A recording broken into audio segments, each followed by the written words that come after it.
Good evening, everyone, and welcome. Вітаю вас усіх в Інституті Святого Володимира. My name is Daria Kowalik, and as the Executive Director of St. Volodymyr Institute, it's a real pleasure to welcome all of you here in person and via live stream as we honor International Women's Day with a panel, Dynamic Women, a spotlight on Ukrainian Canadian entrepreneurs. We'd like to begin by acknowledging that the land on which this event is being held, Toronto, is the traditional territory of many nations, including the Mississaugas of the Credit, the Anishinaabe, the Chippewa, the Haudenosaunee, and the Wendat peoples, and is now home to many diverse First Nations, Inuit, and Métis. We also acknowledge that Toronto is covered by Treaty 13 of the Mississaugas of the Credit. We encourage you to find out more about the land on which you live and work. It's important for us to start this event with a land acknowledgement because it gives time for reflection and demonstrates respect for Indigenous treaties, lands, and people. We are all accountable for honoring and respecting the history of our land. We're also grateful for the friendship and support that the Ukrainian Canadian settlers received from the Indigenous people when they first arrived. They continue to help Ukrainians today by contributing financially to help Ukraine in its current battle against invaders, and also by raising awareness about the importance of respecting a shared past, specifically by wearing the kokum scarves, a symbol of humanity and resilience. We are dedicating this evening to all Ukrainian women. Слава Україні! Героям слава! Цей вечір буде проводитися переважно англійською мовою. Please ensure now your phones have been turned off or on silent. And we encourage you to ask questions during the question and answer period. For those watching via live stream, a few technical items to keep in mind. You will be muted. You are also welcome to listen and make a comment, but the questions will be taken only from the audience here in the room. And please be aware that this event is being recorded. Allow me to tell you more about St. Volodymyr Institute, or SVI. It is a multifaceted institution here in downtown Toronto, housing a 46-room student residence and providing home to 13 organizations, including the Ukrainian Museum of Canada, Ontario branch, the Ukrainian Canadian Research and Documentation Centre, and the Seuss Foundation of Canada, its founding organization. It is currently home to 15 students from Kyiv, Ukraine, studying here in Canada, as well as 2 of their professors. This year, SVI is celebrating 60 years as a public cultural and educational center with a theater, library, event spaces. And it's a community hub offering cultural programming, Ukrainian language lessons, and social events. Cultural programming is key to SVI's vision, mission, history, and legacy. It is key to strengthening the identity and community of individuals of Ukrainian descent while making an important contribution to the national culture of Canada.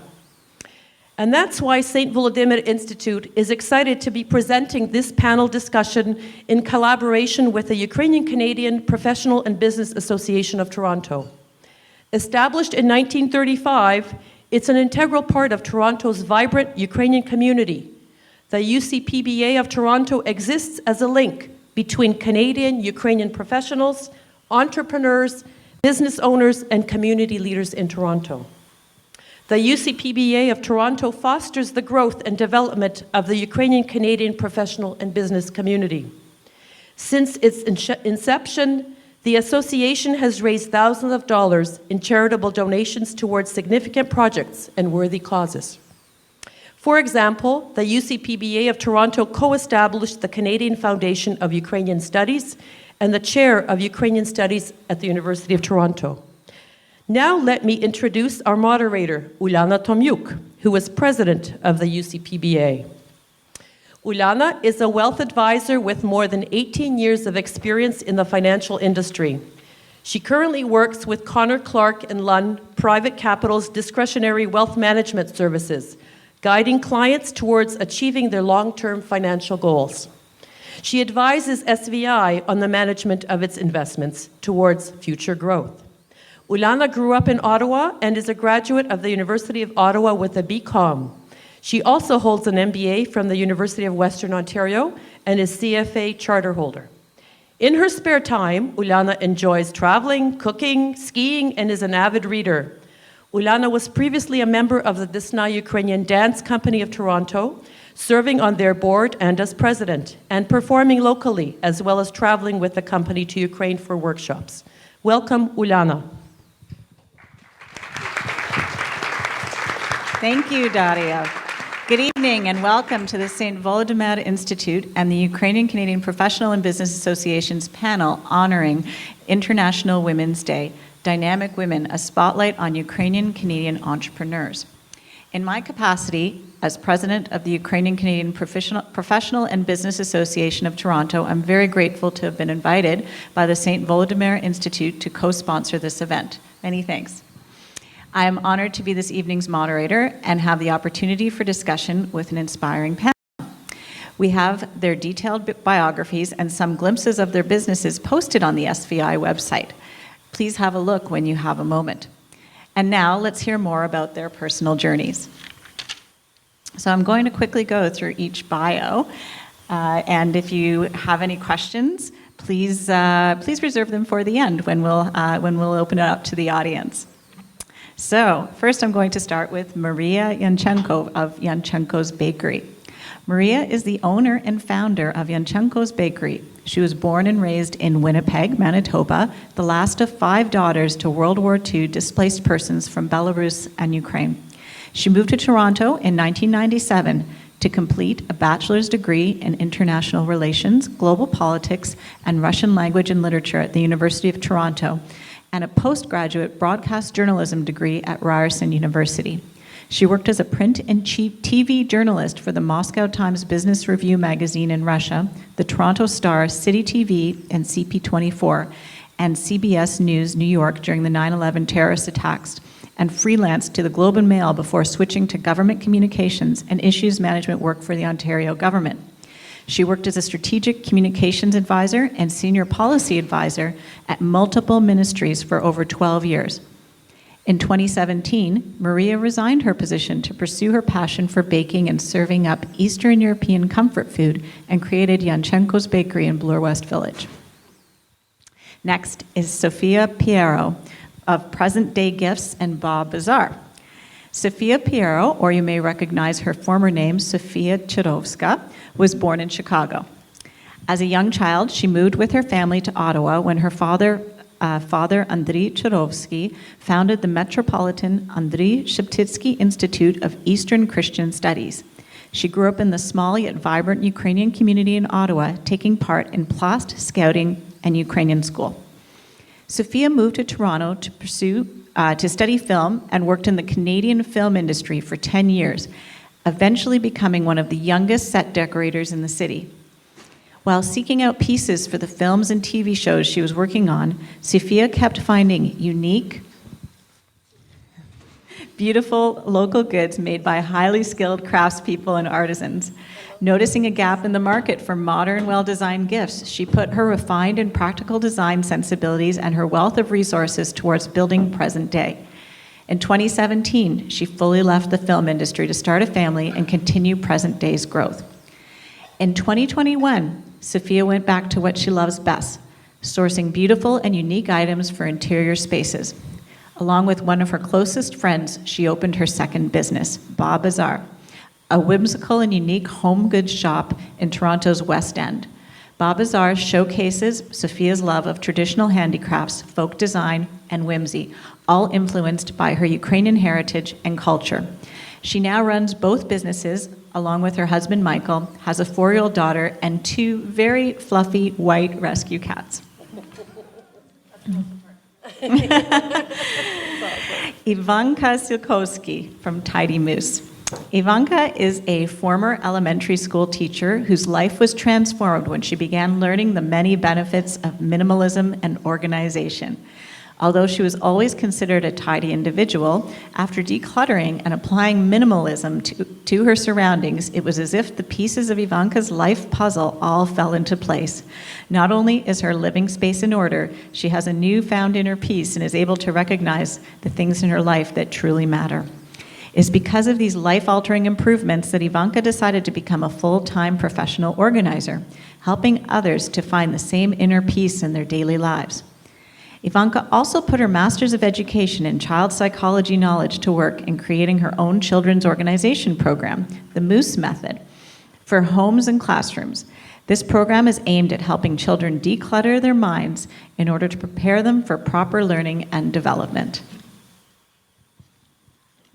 Ivanka recently returned from 10 months in Ukraine, where she volunteered on the front lines of the war, aiding in humanitarian deliveries and assisting with evacuations. And last but not least, Katherine Vellinga from Zirkova Vodka. A proud Canadian-Ukrainian, Katherine Vellinga is the CEO and co-founder and the inspiration behind Zirkova Vodka, an ultra-premium spirit made in Ukraine with a uniquely Canadian flair. Katherine's journey into the world of fine spirits began when a decision to move to Ukraine in 1997 brought her to discovering the birthplace of vodka in the Cherkasy region. Katherine knew then that her calling was to bridge her homeland of Canada with her beloved Ukrainian roots, and so she, along with her husband John, brought the Zirkova brand to life, bringing the best spirits to the rest of the world. Her mission is rooted in family, friends, food, and the magic that happens around a table.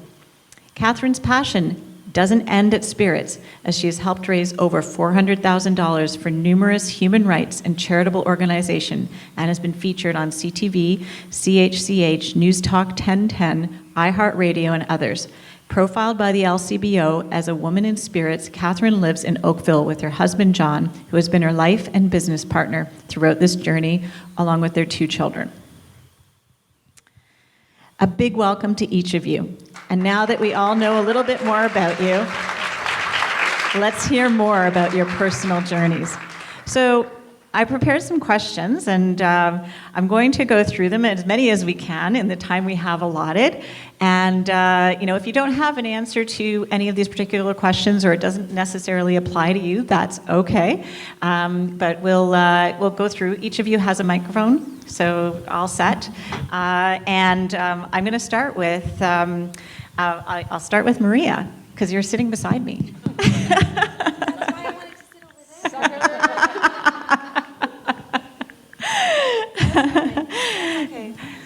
Okay. You shouldn't have been the first one to hand in your photo. That's your fault. So, and I want to make this pretty conversational, ladies. So, feel free to jump in, and it doesn't have to be I'll try. All completely structured. But let's talk about being an entrepreneur and what you like about it and what you don't like about it. Being an entrepreneur. Mm-hmm. You ask me. She's the veteran. Well, she'll have her chance to speak. I'm the newbie. I'm the new one. That's okay. So you want to ask me? Yeah, of course. You're not that new. Okay, I'm Turn new. on my microphone. Okay, all right. But maybe we compare answers. That's right. Yeah. What I like about it. Microphone. Oh, it's on? Yes, it is. Well, I like that I can make executive decisions. Mm-hmm. And that's a double-edged sword, because I have no one to blame but myself. But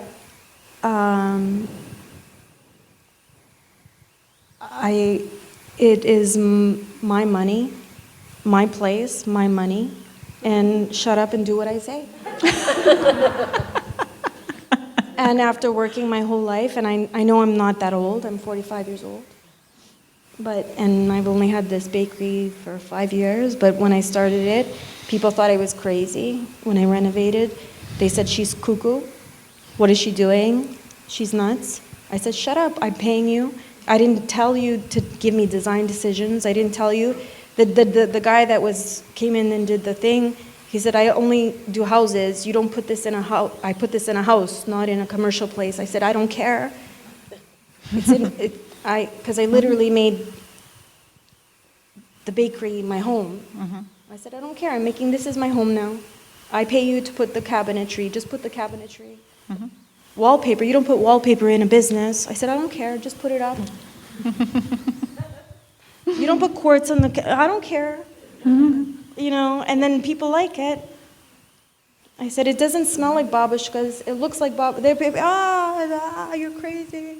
But that's my money. And thankfully, anyway, that's my decision. As an entrepreneur, I can do that. Now, if I worked for somebody else, then I'd be accountable. But that's your vision. But it's, but it could have failed, but that's my failure. And thankfully, okay, whatever, it's my failure to be had. So that's good things about being an entrepreneur. But at the same time, I don't sleep. Yeah, that's right. I don't sleep. I haven't slept in 5 years. And that's why, I don't know how people age, but if you saw a picture of me 5 years ago, people thought I was like, I got ID'd at the LCBO. 5 years ago, I was 37, and they were like, ID? And now they're like, yeah. Like 5 years, I now look like, so I don't sleep. So like you got double entrepreneur, like responsibilities on your shoulders. So it's good to be your own boss, but it's also very bad to be not your own boss because it's all on your shoulders. So it's nice, but it's not nice. So that's entrepreneur. And then also, okay, I could go on and on. You know, you entrepreneur, you don't think people are going to work for you. I work for people. Entrepreneur, you think you're going to hire people to work for you. I work for them. I don't know, I digress. But entrepreneur is nice, but I sometimes wish I worked for somebody else. Because then I can go home. I used to just 9 to 5, I had a hobby. Baking was my hobby. Now, what's my hobby? I don't have one. So, entrepreneur is nice. But it's not nice. You're not really selling it, I don't think. If you think you're going to be an entrepreneur because you can hire people to work for you, get another job. Go work for, you gotta, because you think you don't want to work. You have to work 24/7. That's, I don't know. What about you other ladies? Please feel free to jump in. Sophia. I don't know, being an entrepreneur, you think other people are going to work for you? Well, yeah, I mean, you are responsible for other people's livelihoods all of a sudden. You know, you have to make sure that they get paid to live. And all of a sudden, that's a thing that you didn't think about before. You know, you're like, oh. Or just do what I did, don't grow the business. Right. Just be the one person. You screw up, it's just you go home and take a nap. Yeah, it's I don't know. I think it can give you a sense of pride that is incredible sometimes when you actually succeed. It takes a long time to succeed. At first, it takes you have failures. It's slow. It's hard to grow things from the ground up, but when you do, it can feel really, really great. And I think that is one of the best things about starting something yourself and being an entrepreneur, to see something that you made with your own mind, your own thoughts, come to fruition, and have complete strangers say, oh, I like your so-and-so. That's incredible. Feels great, And unlike having children who drive you crazy, and your baby as a business, you can kind of mold it the way you want it. If you're lucky, of course. So, I don't know. I would say that, I say this to my kids, we live in a time now where really, do you want to be a creator or do you want to be a consumer? And there's so many incredible examples of creators. And whether it's creators on social media, whether it's creating a company, whether it's creating a product line. So what I love about being an entrepreneur is that, look around at our whole world. This came from people's vision, ideas. It started here, and then to see it come in life and in form is an extraordinary it's amazing. Like, I have to say, like, you know what I'm talking about. Like, the moment you opened your first doors, or the moment you opened your doors, or the moment you created your business. I open other people's doors. Yeah, I went, oh, geez. You know, but, Yeah, you know, when them. I saw those products on the shelf, and it was like, this never existed before. There was no space for Ukraine on the shelf across Canada until we put it there. So that's, to me, you know, so motivating. I have to tell you, I've been an entrepreneur an accidental entrepreneur, because, you know, when in 1997, I left corporate Canada to move to Ukraine, and there was no job for me. I had to create something to justify why was I moving to Ukraine, and such began, you know, a 25-year entrepreneurial story. And I would tell you, I didn't ever want to be an entrepreneur, you know, but it's almost like it is a way to fulfill your dreams and your passions. But the con of it is that it's incredible. Like, it is not for the faint of heart. You know, it is. If you're good with No dental benefits. yeah, none. if you're good with no benefits, no stability, no security, everything is on you and your abilities, and absolutely being able to pivot and maneuver, and still be nice to people at the end of the day, you know, then you know, it's the life for you. Oh, see, in my job, I make people cry all the time, and that's like success. So it works. I think I would agree with everything everyone has said here. One of the biggest perks that no one mentioned is, although your time is not your own, it is your own. You get to call the shots, and so the flexibility. Like, I just spent 10 months in another country, and someone asked me, they're like, "What does your boss say?" I looked at him, I said, "I am the boss, start the car." Boss said go to Ukraine. That's what the boss is said. fine with it. That's right. But yeah, that's, I mean, everything else I don't need to reiterate. Yeah. Okay. Agreed. great. So maybe I'll start with Katherine this time. What are your goals this year, and how do you plan to achieve them? Oh my gosh. So I'm going to actually start like 3 to 5 years from now, and like, so people can really see what I see. You know, so I see a rebuilt Ukraine. I see incredible economic engine. I see talented people, the brand, people everywhere in the world look up to Ukraine. And I see, from my own personal standpoint, which is the spirits industry. You know, I am a woman in the spirits industry. And the spirits industry, every spirit has an origin story, whether it's Kentucky bourbon or Scottish whiskey or Irish whiskey, and every place, or tequila in Mexico. And when it comes to the #1 spirit in the world, which is vodka, what's the origin story? It's unknown. And when things don't have a sense of place and origin, then all kinds of things are made up. And the narrative has been taken by Russia, primarily.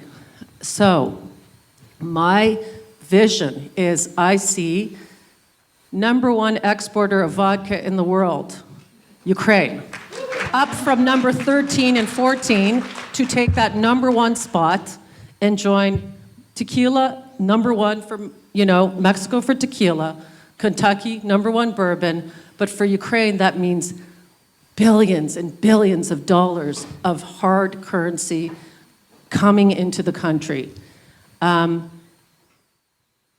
I see a museum of vodka. I see excursions. I see degustation. I see, like, go to Mexico and look at what has happened in the last 20 years in that industry, and now transfer it to leapfrog what could happen 5 years in Ukraine in this industry. It's massive. I see it. I see a Netflix special that says, you know, the origins of vodka, who really invented it, and showing the Ukrainian story. I see all of those things. So for me right now, when I push that back into what is my milestone for this year, you know, last year it was about surviving. last year, within 24 hours of Ukraine being the full-scale invasion of Ukraine, we decided to donate 100% of our profits. And then we saw that we were going to be out of stock in 4 to 6 weeks because that's as much inventory as we had at the LCBO. We had 4,000 cases that never left Ukraine, and all production had stopped in Ukraine. So at that point, I saw the complete end to my entrepreneurial dream. And at that point, I didn't really care because I was more concerned with how can I help Ukraine? And then it quickly became, wait a minute, how am I uniquely positioned to help Ukraine? I've been working on this for 15 years. What can I do in my capacity to keep that shelf space, that spot alive for Ukraine? Because I saw that in 4 to 6 weeks, it would completely disappear. So last year was really about, it's nice that you've removed Russian vodkas, but we've got to keep Ukraine on the shelf, and I'm the woman to do it. This year, yeah, because there's nobody else, there's no prince coming. I'm the woman to do it. This is what I've been working on, and this is what's going to be done. And we stayed on that shelf. We kept 500 points of distribution, and we did not leave that shelf. We expanded into Saskatchewan and Manitoba, and now, so this year, I have a new goal, which is I want to see every bar, restaurant, and retailer across the country carrying Ukrainian vodka, period. Because if you're a retailer, and you imagine like a tequila drinker walking in and saying, hey, do you sell tequila? Yeah, we do, from Brampton. Well, do you sell tequila from Mexico? No, we don't. Because, well, what kind of retailer are you? What kind of bar are you? What kind of restaurant? And so, to me, it's about, this is my goal. I want this to happen this year. I want to be national with Ukrainian vodkas this year. And I want to shift the conversation to honor the origins and birthplace. And in that way, we help Ukraine by sending hard currency into the country now. Because we know Ukrainians are delivering most of the humanitarian aid. Ukrainians are, the economy has been decimated, and this is how we can help on the economic front. So it's not just about vodka for me, So that's my goals for this year. I think you should approach Netflix. I did, actually. I'm talking to them. Great. All right, Ivanka. I've put my life on hold really last year and this year as well. Like the thought of business right now.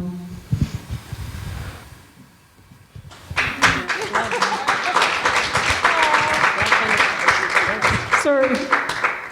I'll be returning back in April. I love what I do. I love my clients.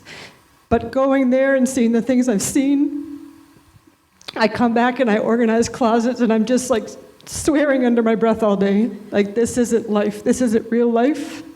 And so I don't know what the future holds for Tidy Moose and organization, but I have been thinking about starting a business in Ukraine, buying a farm, because who doesn't want a farm? Get some chickens and all the things. Very tidy. It's very tidy. Yeah. Total opposite end of this. Import some moose. No, they have moose there. I researched it.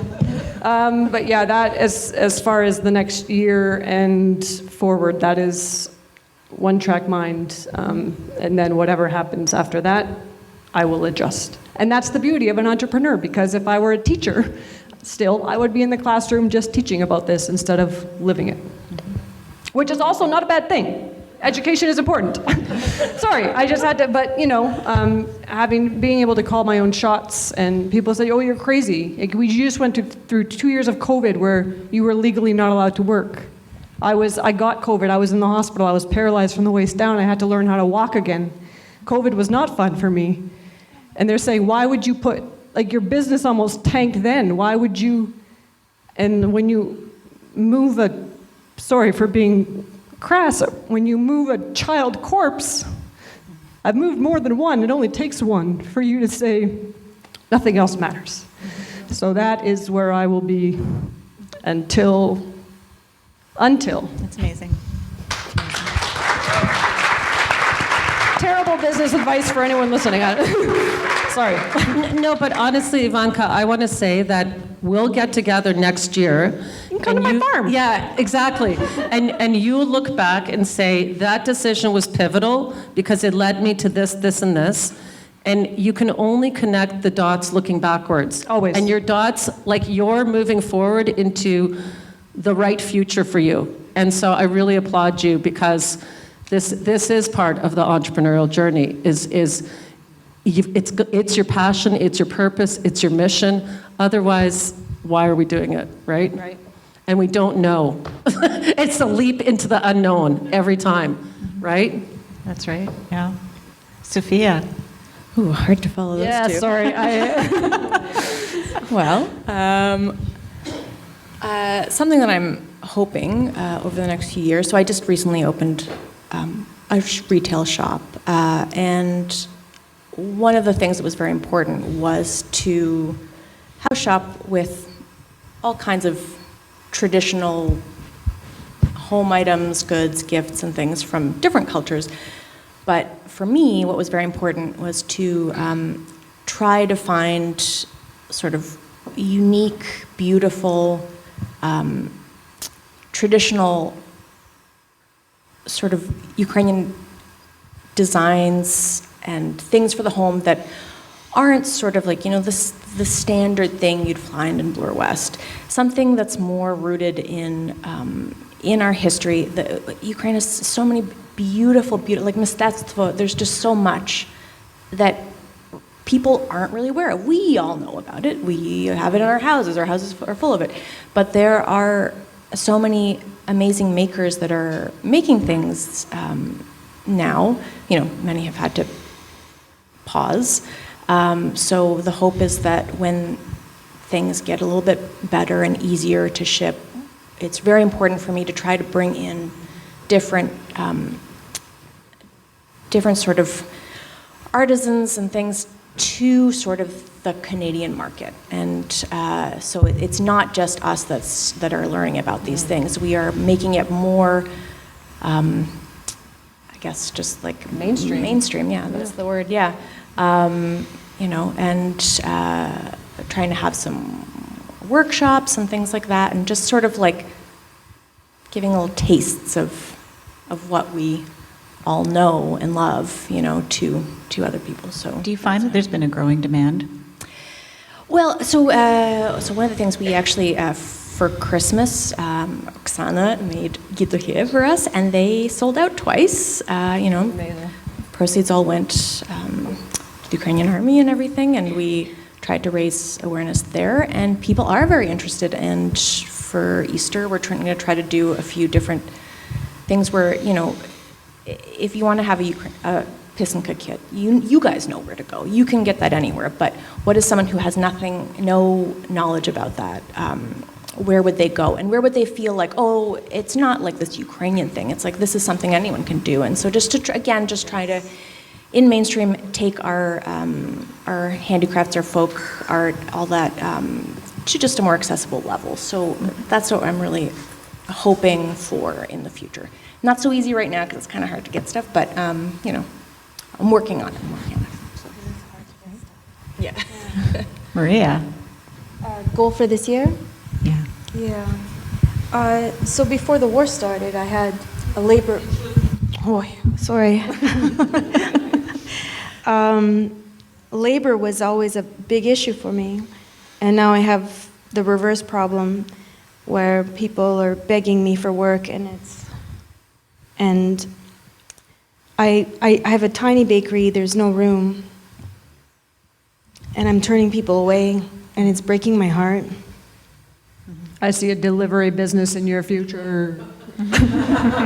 Expansion. No, expansion, but that's, I have a business that says Janchenko's, and they think there's a family.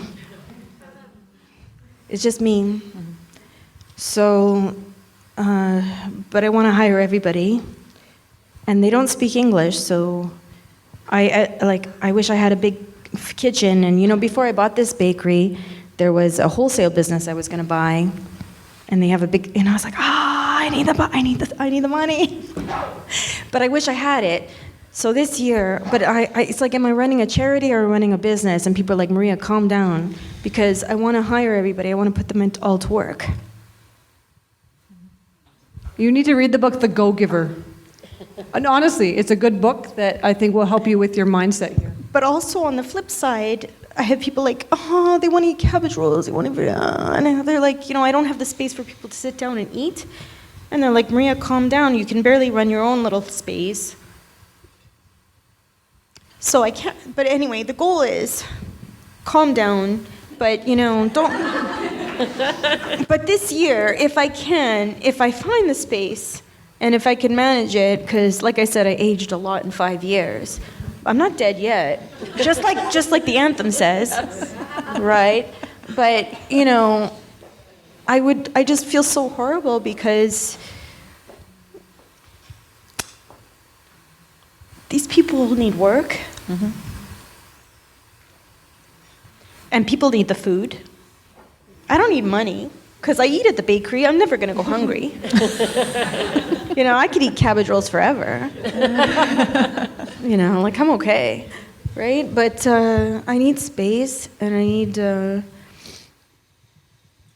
I need to, and they can make food, So my goal this year is to kind of smarten up and find, just get it together so that I can give, I don't know, am I running a charity or am I running a business? I don't know. And also, all these people that are looking for work, they're learning English this year. I got to learn Ukrainian because, we get along because I speak Russian, but poorly. And they're okay with that, but I'm not okay with that. I'm okay with that. You're okay with that? That you speak Russian poorly? Yeah. Everyone in this room is okay with that.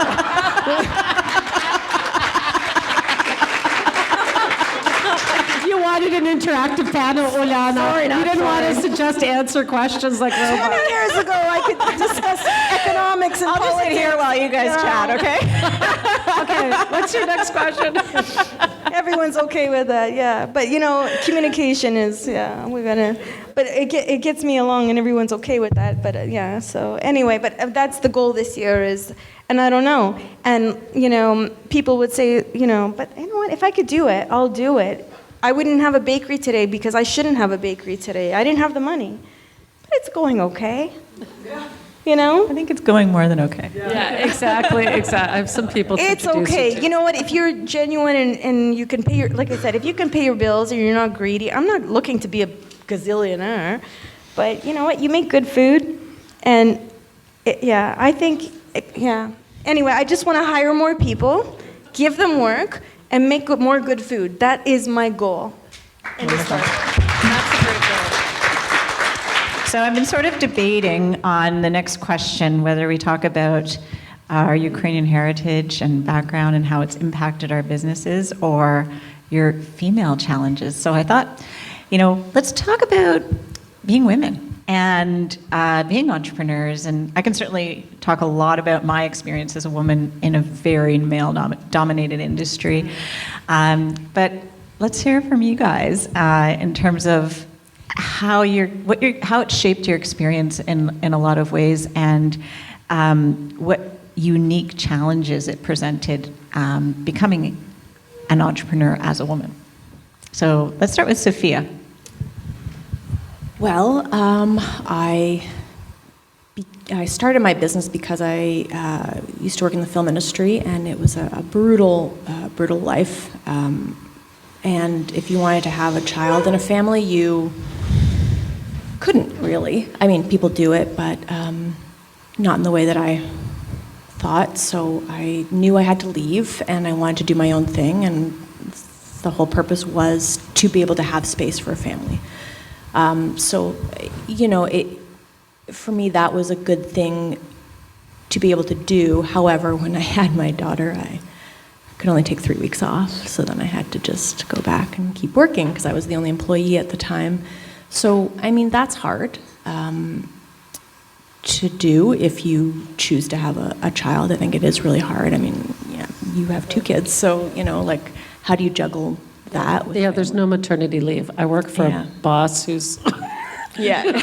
this is the maternity leave, like, Yeah, it's like Zero. If you want the child to grow, then your business doesn't grow as much. If you want the business to grow, then you can't be there as much for the kids. So I think that's a major thing. Otherwise, another thing that this is minor, but I have 2 businesses, and we recently opened a store, and I don't think any man has ever gotten this, but people will walk into my store and say, "Oh, so this is what you're doing? So are you guys doing okay? So you're doing, this is what you chose to do? Okay. Like, no one would say that to a man, and I do find that there is this weird concern veiled in almost like they can't believe that you could succeed. They think, oh, this must be frivolous or something, and then it's hard, I think, to have people believe that you know what you're doing and that you will be okay, I guess. I don't know. And see the value in what you're doing. Yeah, and to trust that you can do it. I don't know. It's weird. There is still, it's I don't think it's intentional, but I think there is it's different, I think, being a woman. I don't know. Ivanka? I mean, I'm fortunate in that I came from a field where there are predominantly women as teachers. And then when I started my own thing, it's a women-run industry as well. People call me the cleaning lady. That's not what I do at all, but okay. Clearly you don't know what a vacuum is, but that's fine. And so I would say the only challenge that I've had, other than the typical people saying, "Oh, you're leaving your teaching career for this." I'm yes, I'm leaving the teaching career to clean your toilets. Still not what I do, but those kinds of criticisms. But in my line of work, I would say the only challenge is that I have to be careful when males hire me, because I don't know if they're hiring me or if they're trying to something else. And there was a client once where he hired me for his wife as a gift, and so I show up and I pull into the driveway, and not right away I was like, "There's no way a woman lives here, sorry." But I could tell. And I get in the house, and I wasn't even past the foyer. I won't tell you what he said, but it was very crass, and I actually thought that moment I was going to be raped. And I'm very grateful that I didn't lock the door, because I was able to get out and run, and I still had my keys in my hands, because this man would have overpowered me in a second. This was then, not now. I've done self-defense training for preparing for war, so come at me, bro. Hire me again, let's see. But I would say that's, for me, going into people's homes, that is a very challenging, I am going into your zone. I'm going into whatever, I don't know the layout of your home, I don't know, so. And you must feel some vulnerability doing that. Very much so. Yeah. But other than that, I would say the world has been welcoming in the support that I've received from my end, and I'm grateful for that, for the communities, for people who tell their friends about me and so on and so forth. It's a very referral-based business, which is helpful, and women and men have a tendency to come together in those regards as well for pumping people up, and I'm grateful for that. Yeah, of course. Ivanka can only be hired by referral only, okay? Yeah. No more, No more trips to Brampton. Yeah. Kathy? So I have to say, I thought being a woman engineer in systems design was tough. And then I went to Women in Capital Markets function years ago. So hats off to you, because it's not an easy profession. And I have a lot of respect for you. So I followed in the footsteps of my father. Hi, Tata. Wait, where's Dad? He's gone. Okay, I'm gonna leave. So my father's an engineer, and so I thought that was the coolest thing, and I wanted to be an engineer, and then I showed up in engineering and was like, University of Waterloo. Where are all the women? You know, it's like 12% in my class. And I have to say, I've seen every situation, you know? I mean, I chose industrial engineering, so there were a lot of very challenging situations. Interestingly enough, when I moved to Ukraine, they didn't know what to make of me. Like suddenly I'm, you know, part of the post-Soviet, like my unique capabilities were to help manufacturing sites transform into high-performing work systems with no injection of capital. So it was all about people, work systems, and organization. And imagine, you know, I'm walking in and there's all these general directors, and they're typically men. And so I have to say, they were astounded because I didn't behave like anything that they were used to, and I really was my own person and didn't let that stop me.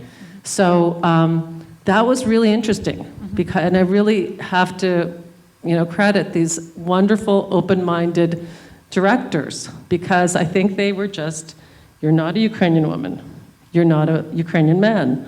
I don't know what you are, but like nobody's ever spoken to me like that, you know? And that was interesting.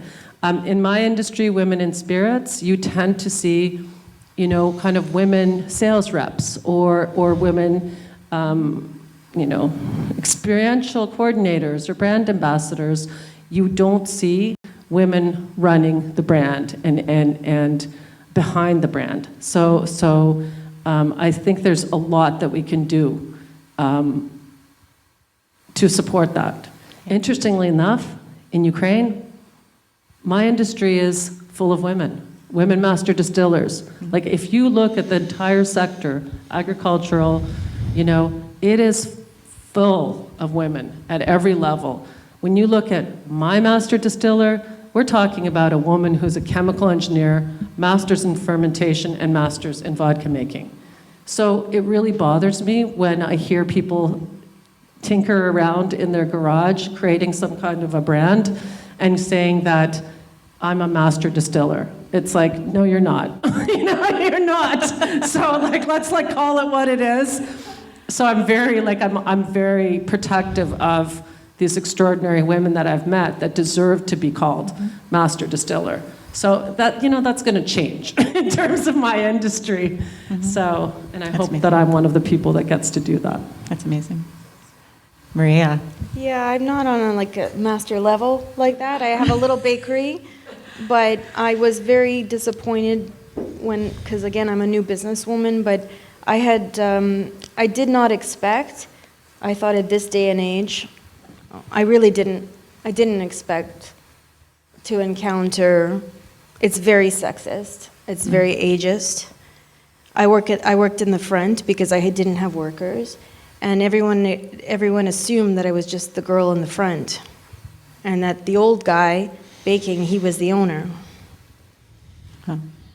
So I was very disrespected, and if someone had to come pay a bill, they would talk to, actually just some random guy walking off the street, if he was like friendly with me, they would go talk to him and give him the bill, and they would, or someone came to fix an appliance, they would talk to him, and I'm like, excuse me, talk to me. And they're like, no, I talk to him. And I'm like, no, you talk to me.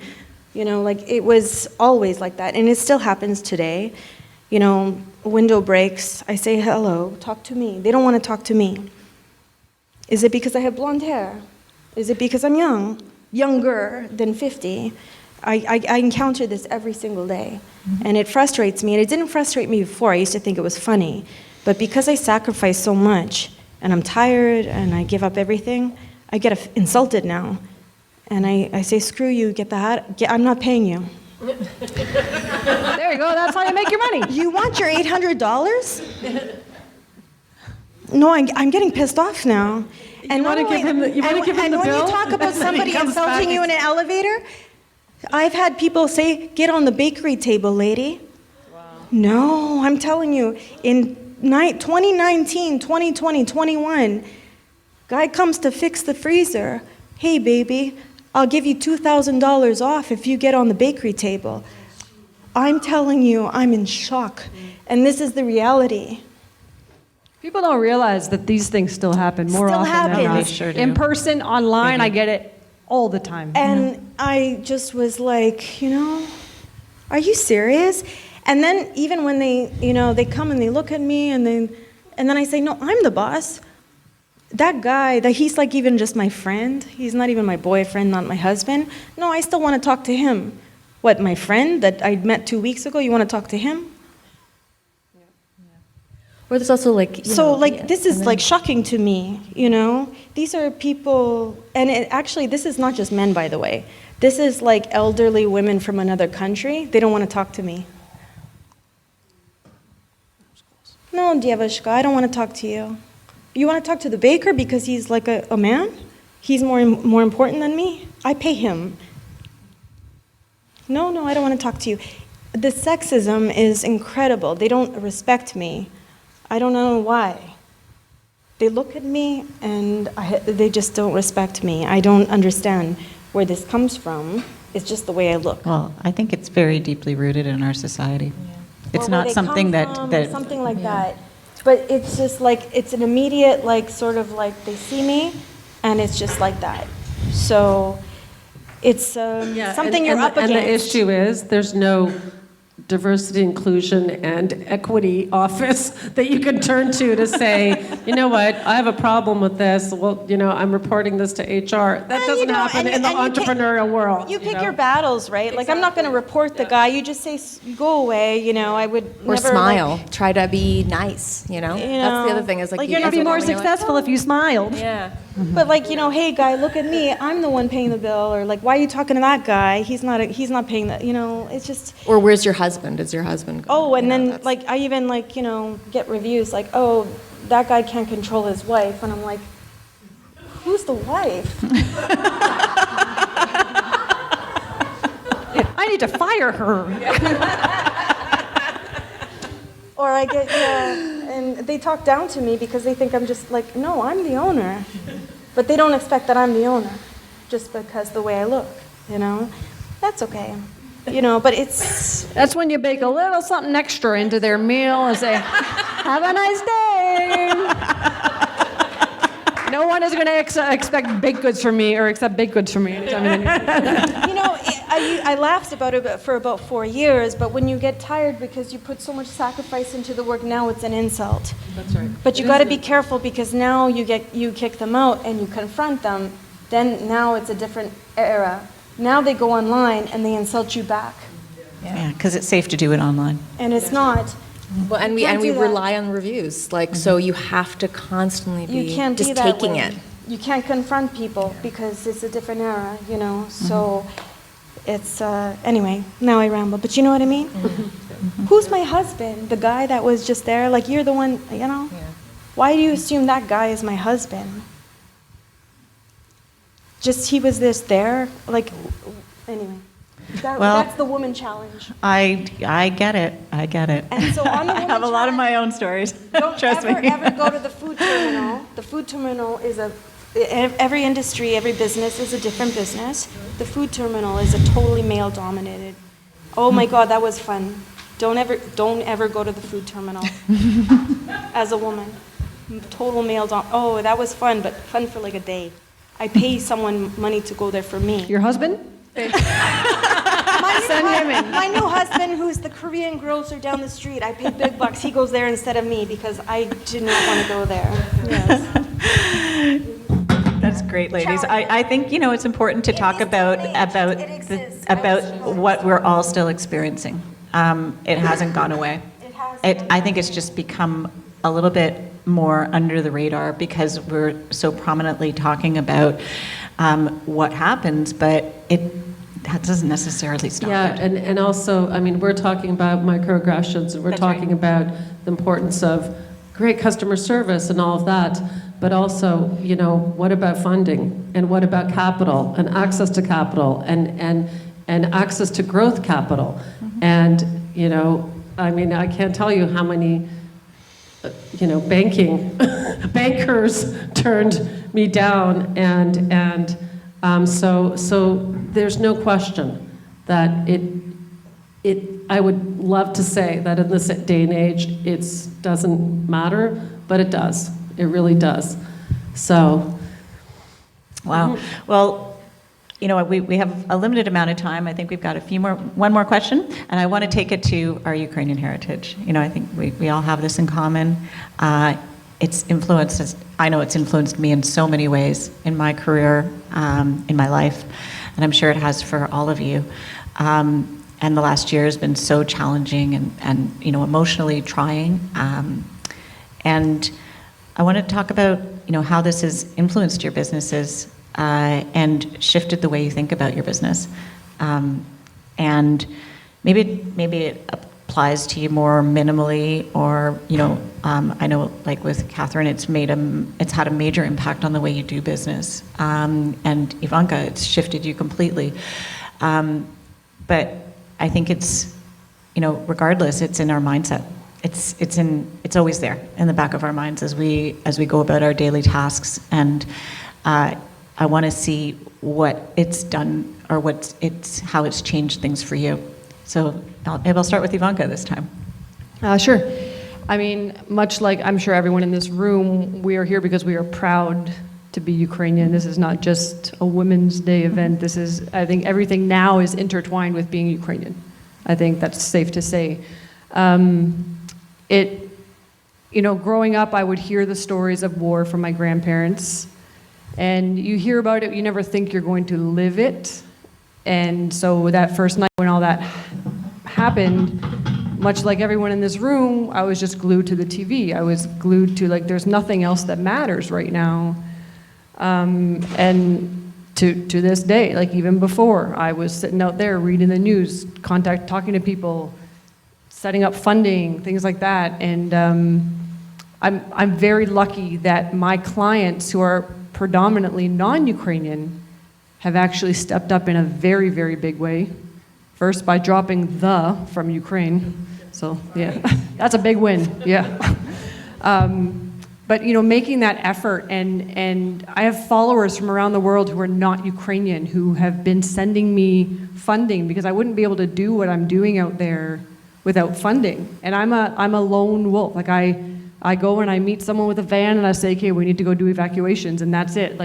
Me and some stranger and a helmet, and off we go.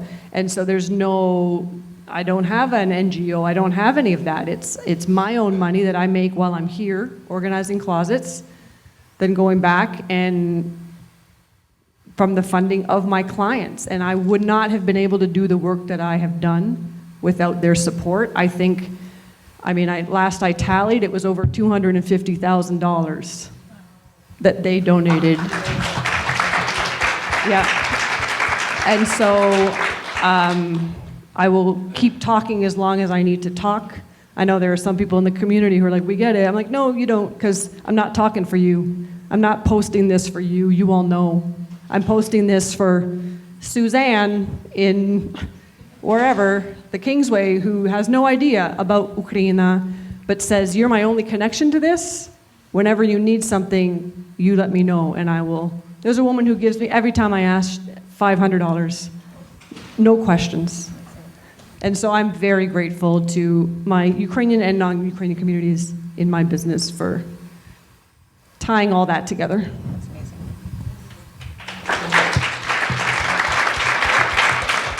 Katherine? When I listen to all of us, what I'm really struck by is the outreach that is happening with every one of us, where our Ukrainian culture, our roots, really are part of who we are, and we want to share that with Canadians and mainstream, and in that way, foster a love and connection to Ukraine, which I think is really, really important right now. So when I look at any entrepreneur, so much of it is passion and purpose, but it's things that they feel so deeply for. And when I look at my life, what was important to me? My family, my culture, Ukraine. I mean, it's no accident. I am the granddaughter of 4 Holodomor survivors. My babusa said, "Ми були як гілки, розірвані з дерева і розкидані по цілому світі." They survived Nazi occupation. They were taken, they were Ostarbeiter. They were taken to labor camps. They were in displaced persons camps, and they were only a handful of people from eastern Ukraine that made it, that were not returned back to go to be sent to gulags. So that informed me. I was handed, the Black Deeds of the Kremlin book when I was 8 years old, and I read every single page. That informs you. That informs you. And this is what we were taught, was to love and care and serve for a country that we had never even set foot in. And it was like, so in many ways, it's almost like we're sleeper agents that are like, coming online all over the place. Розкидані по цілому світі, coming The good kind, the good kind. The good kind coming online.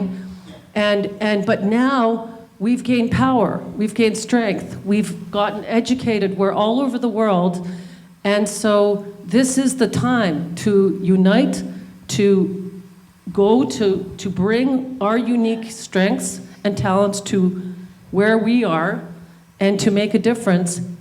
And what I love about what you shared is that, you're not like, you're starting with your clients. You're starting with something that's easy for you, to connect with them. For me, it was, my business. But why do I even have a vodka business? Every Ukrainian understands this, because our superpower is toasting, gathering, bring people around a table, uniting. The poor guy who's just, been invited by my dudus, who just came to Canada, he's at our table, and we're all toasting him, and whether it's water or wine or juice or whatever we were drinking, the point was, we saw, and that is ingrained in you. That makes a difference. And so people that know me know I was a kid who was an underdog, who had a back brace, who was kind of like always, Deanie, for Judy Bloom fans, who was always sort of wanting to bring people together and have everyone be included. And I was proud Ukrainian, family meant everything, and I wanted to love and serve a country, and I couldn't wait to get over there as soon as Ukraine became independent. So it informs everything I do. The last thing I'm going to say is, in our culture, toasting, vodka, it's about connection. It's actually about connection. There's something spiritual that happens when people gather, when they wish something for someone, and then together as a community, they drink together. Even if it's water. People in Ukraine taught me that when you take information into your body, that's like you're drinking, you're taking information. So there's something so beautiful that happens, which is about, if I wish for you that you are, a happy birthday. I don't just say happy birthday. I say, this is who you are for me. This is what I wish for you. This is how I honor you. And then we all drink to you.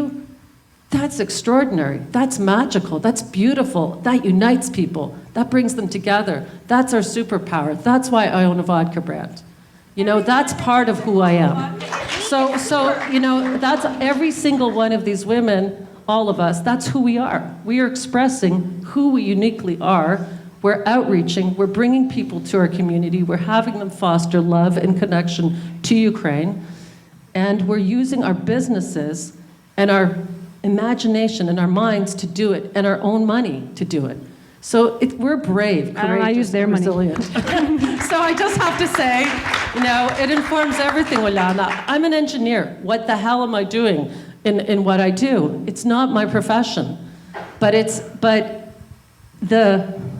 it makes completely sense for someone that looks back and sees this whole life that started by being born in Canada to the parents and the grandparents and the family that I was born into. It makes total sense to me. Of course. Maria? Oh, is there a question? I lost track. We're talking about how our Ukrainian heritage influenced I us. lost track. I was just thinking that vodka is superpower. And the when war. When I drink it, your vodka, it's superpower. Makes me into a superwoman, for sure. You are a superwoman. No, especially when I drink Zirkova vodka, 100%.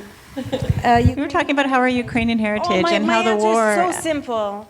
The question is, how is it influenced? For sure, in my previous, I had like 4 careers before I bought the bakery, right? So I keep it simple. Now, of course, obvious influence. I had a completely different idea when I was I make a dramatic, I found one gray hair in my head. I'm 37 years old. I said, I'm not going to waste my life at the desk. I'm doing nothing for humanity. People were saying, you need to change your life because you're a baker. You need to do this different thing. So, maybe I should buy a bakery. I'm going to go look for a location. So I was looking for a different location. I had a different idea. But then this 60-year-old bakery in Bloor West Village, I didn't know the area. How could I not know Bloor West Village? But I'm not from Toronto. I'm from Winnipeg, but I lived downtown Toronto for like 20 years. And then, Anna's Bakery, Polish bakery is for sale. The guy was so tired. He's out of there. And then I looked at this Italian Italian bakery is not for sale. But I went to go look for the old guy, because he was a master bread baker. And I said, I'm going to go look for him because, I didn't think I was ever going to be a baker. Like, it's not my thing. But I remember he was master bread baker. I'm going to go find him. Maybe he can teach me how to make bread, because I want to make bread now. He died. But his son, he died too late, like everybody in my family, because my father was born in 1925. My mother was born in 1932. They had me too late. Everybody in my life died. So this guy died. And his son was there, and he said, don't buy this bakery. The neighborhood is dead. It was Little Italy. He said, don't buy this place. The neighborhood is gone. No florist. Everybody's like, Little Italy. He's like, don't buy it. So, drove away. And then I was with this person, and I said, let's check out, this place is for sale. We're driving by through Bloor West Village. I said, stop the car. Like, literally, stop the car. And Anna's Bakery totally was being run. It was like run down for years. Like, it was run down. Stop the car. So we walk in, and right now, the irony is right now, like, I had an accident a couple of years ago. I fell down the stairs. I actually have no sense of smell right now. It's bad for a chef. Don't tell anybody. I walk in, and I get hit with a smell, like, I can't see, I can't hear, because I get hit with a sense of smell of cabbage, fried dough, soup, and cake. Ukraina. And I'm with this, not a very nice man I'm with. And I just stopped everything, and I said, this is it. It's mine. I want it. And he said, shut up. Because he's like a negotiator. He says, shut the F up. Because he wants to, like, negotiate, He said, shut up. He's telling me, no. I said, I don't care. This is my home. I want it. So I just said, just make a, literally, I just said, I don't care. This is my home. Overnight, I said, I don't care.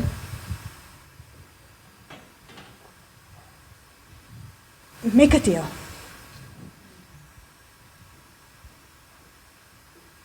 It was a money pit, and I bought it. It cost me a lot of money over time. Like, I paid a lot. Too much, but it's okay. Because, see, now I have the bakery. Because actually it turned out a very nice neighborhood. And you know what? It just, like, it turns out that's the place for me. Because,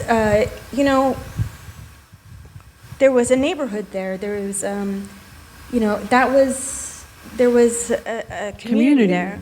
That was where I was from. Anyway, I had a vision for, I thought I was going to have a bakery. Like, I was already leaning towards my roots. My mother had died that year, and I was like coming out of a divorce. And my husband was Romanian, and I was like cooking his food. He didn't like Vellinga. Good thing he got lost. That's grounds for divorce right there. That was a showstopper right there. So that year I was like, and my mother died 6 months after he left me, and I started to cook Vellinga, and I was cooking borscht, and I was like, thank God he left. How could I live 6 years without all that food? So I was starting to revisit all these recipes, and then I looked for, and then so I was starting to revisit these, and then I find this bakery, and then I find this place, and I'm like, and then so my whole concept for a bakery just got flipped in that exact moment, and I said, I'm gonna make food like me. That's it. Mm-hmm.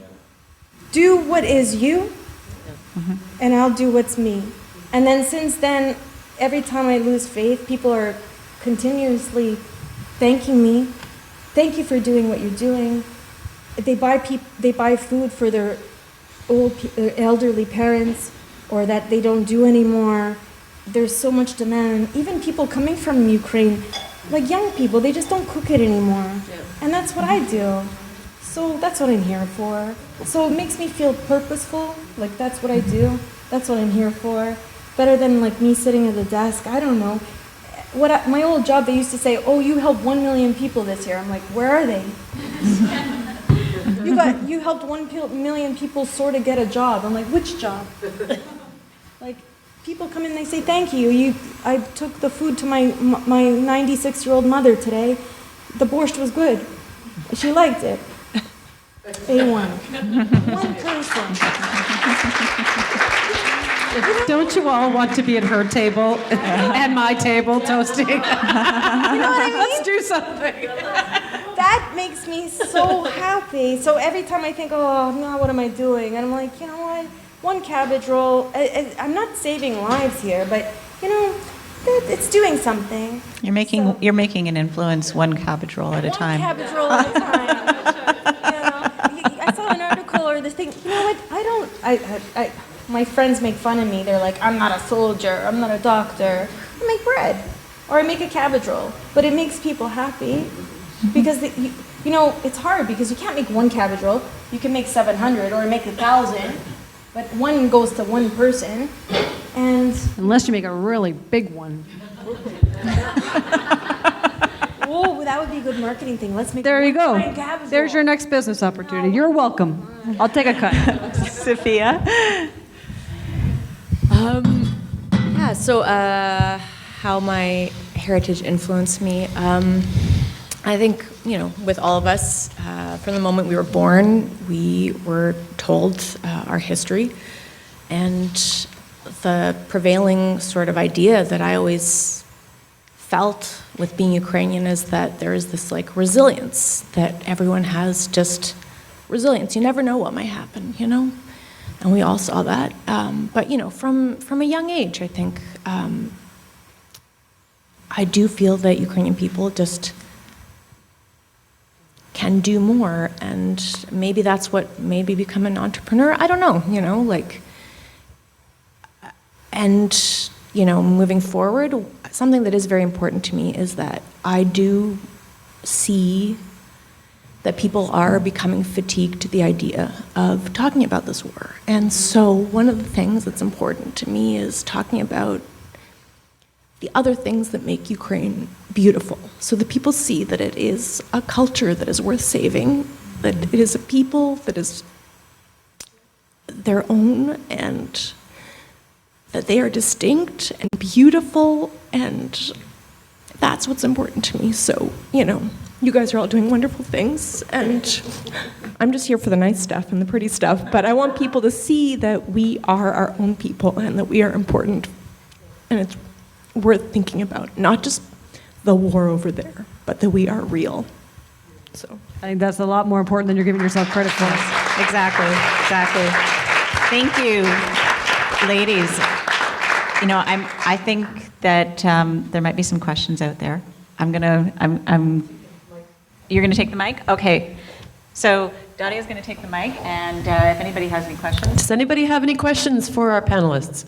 While she's walking to you, I did want to say that there are people in this room who have donated to me as well who are Ukrainian, and I thank you. I realized that I was on the one-track mind of educating non-Ukrainians, and I was like, only English people gave, the rest of you.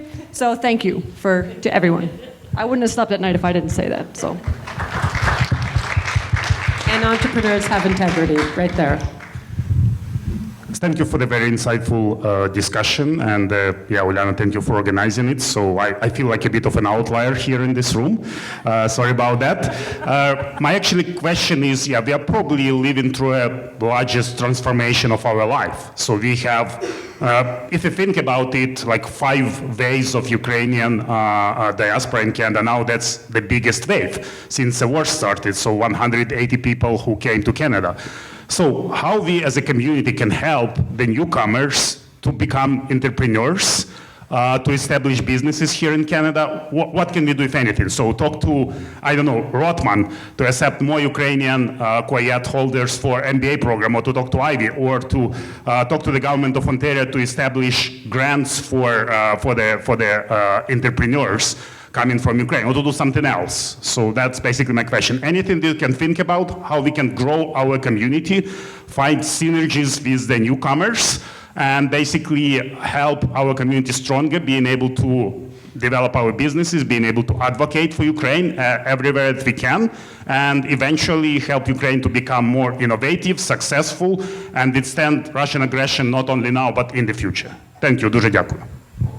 Alexander, I want to say, first of all, I don't see you as an outlier. I see you as an absolute visionary, and I would love to see a day where a woman's panel is full of men listening. So I really want to acknowledge you for coming and being here. And I think that's really all the important. men, honestly, this is to all the it's a men, big deal. Seriously, because I think it's what we talked about, is being valued, respected, listened to, and we have so much, as you can see, to learn from. So you've really sparked my interest, because I know that you're always out there thinking about, how do I, get this program, get this, like, this is very much what you've been committed to. I just had an idea, we are all, many of us, part of our local chambers of commerce. There's an Ontario Chamber of Commerce, Canada Chamber of Commerce. I'm on the board of the Canada-Ukraine Chamber of Commerce. So, you're with UCPBA. Like, I think that's very important, because to have that outreach now, because I think many people coming here would not know. Or know about the resources, and there's so many of us in those types of communities. So that's what comes to mind for me. Yes. Anybody else? Okay, one more question.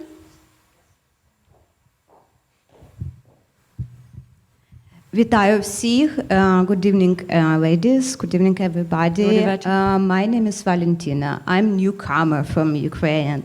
I just arrived in the summer 2022, and right now I'm happy working in this, like a settlement work in one of the non-profit organization, B Region. So I have very short questions for you, ladies. Are you hiring newcomers?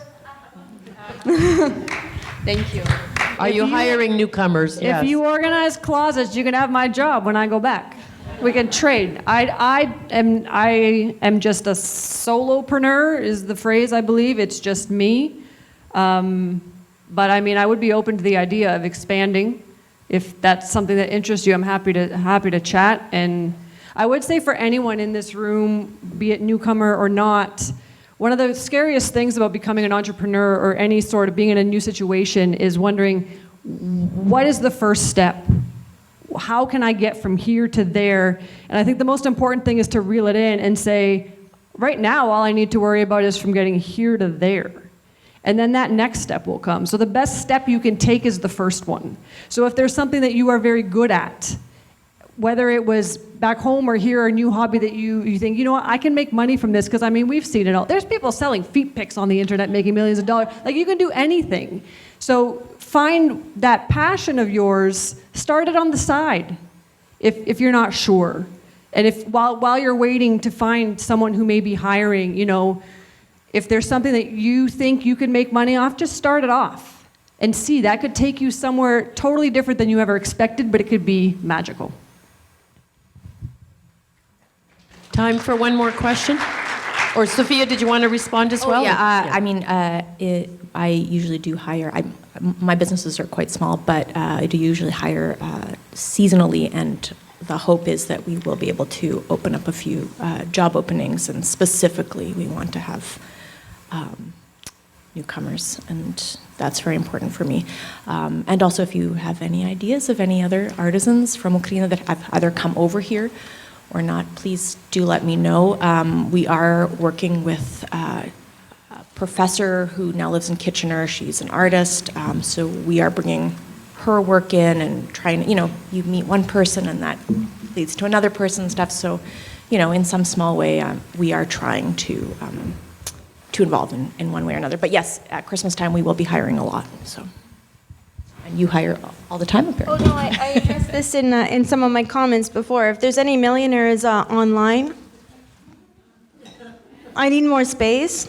To give everyone jobs. A couple of restaurant spaces. There's lots of free spaces in Toronto. I'd like to hire lots and lots and lots of people that are coming from Ukraine. But I don't have the capacity right now. I just don't. I'm working on it. And yes, there's a lot of demand. I have people begging me, please. There's nowhere to sit. Why don't you make more food? Why don't you deliver? Why don't you do catering? Why don't you do this? Why don't you do that? Why don't you do weddings? I just don't. I can't do it. And I really do feel very bad. Since the war started, I literally have people, we're all crying. I just don't have, and people, and you know what is the saddest part? People with lots and lots of education, and they're asking me to clean the floors. They're asking me to wash dishes.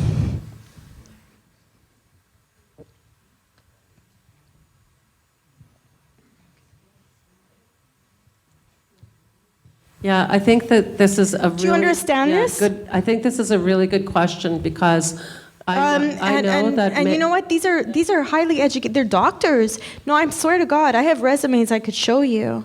And I say, oh my God, no.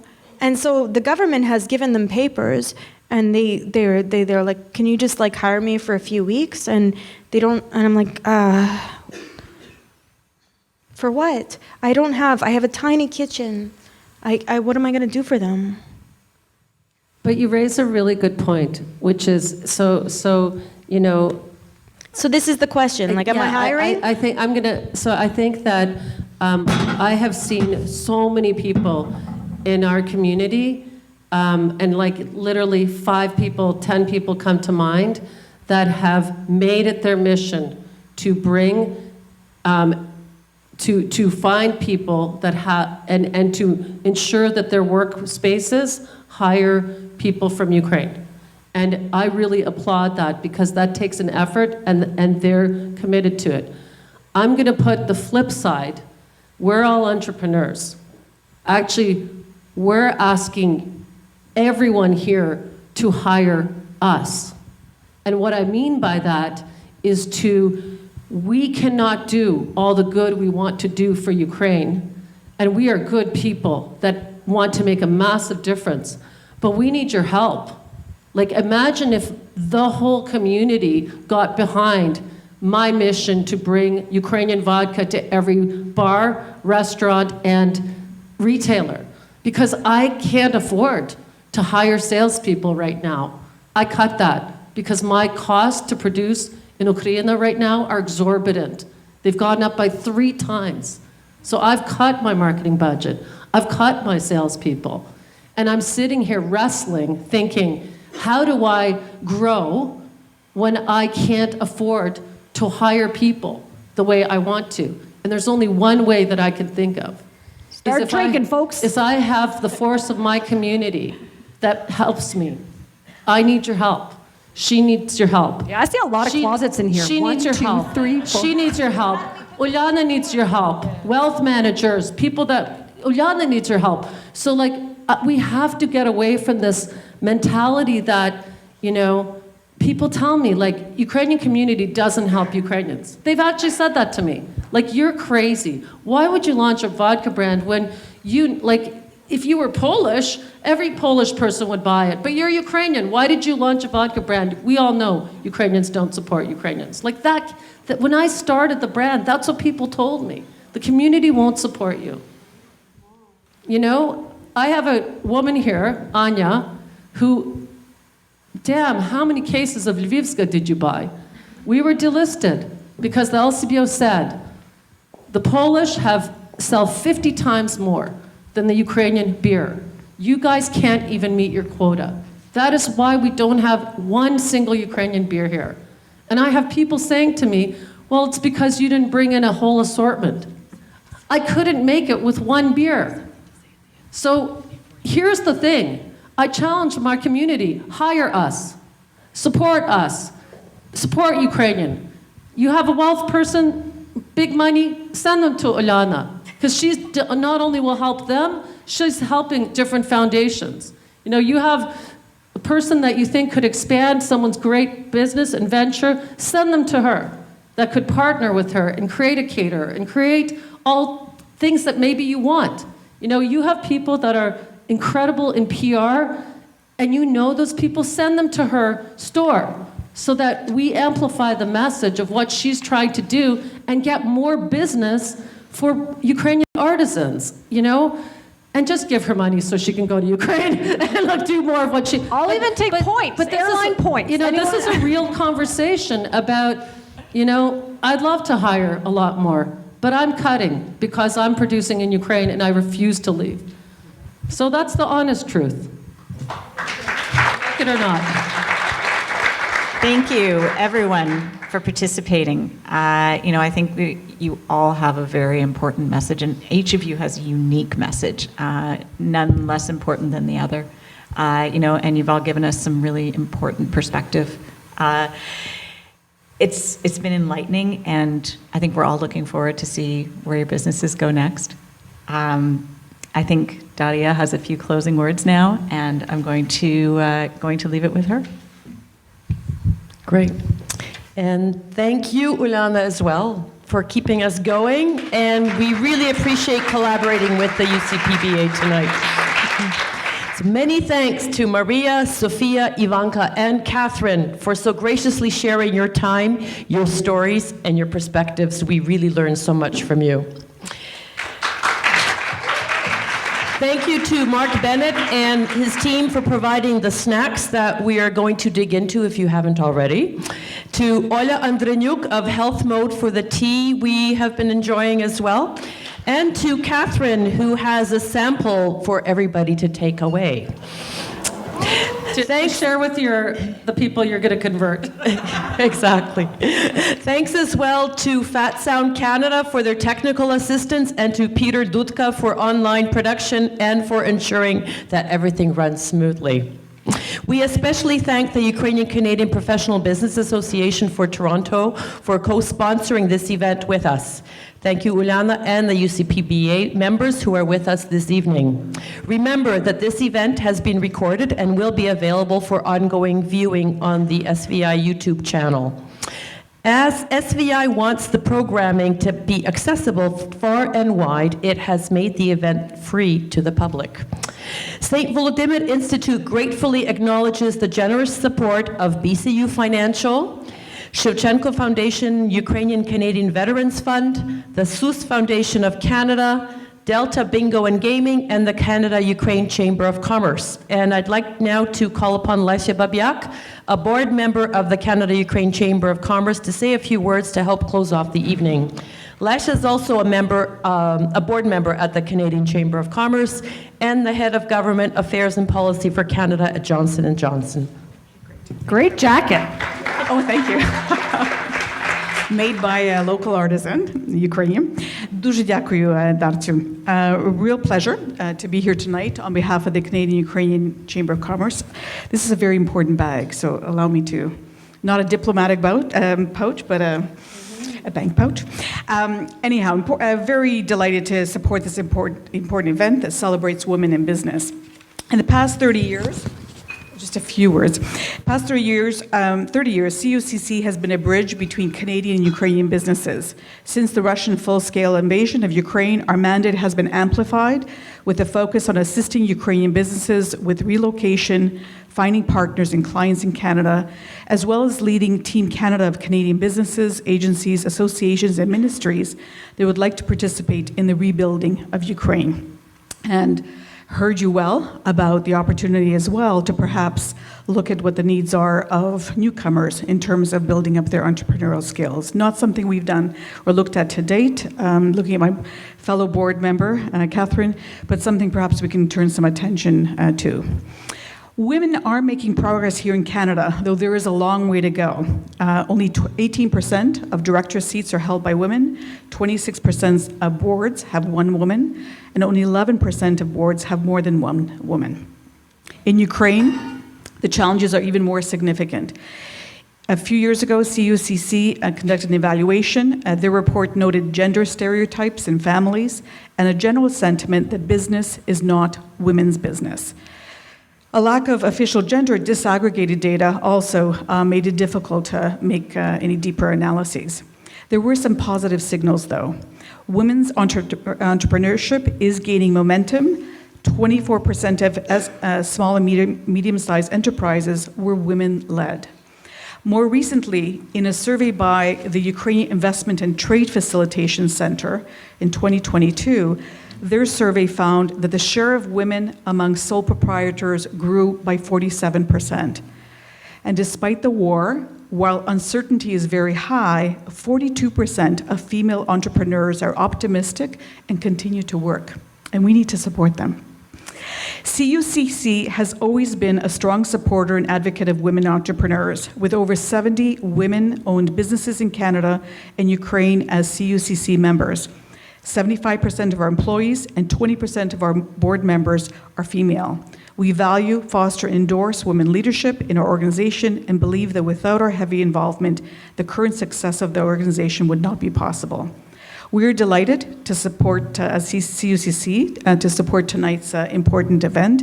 And please join me in again acknowledging the great dynamic talk of this evening. Thank you.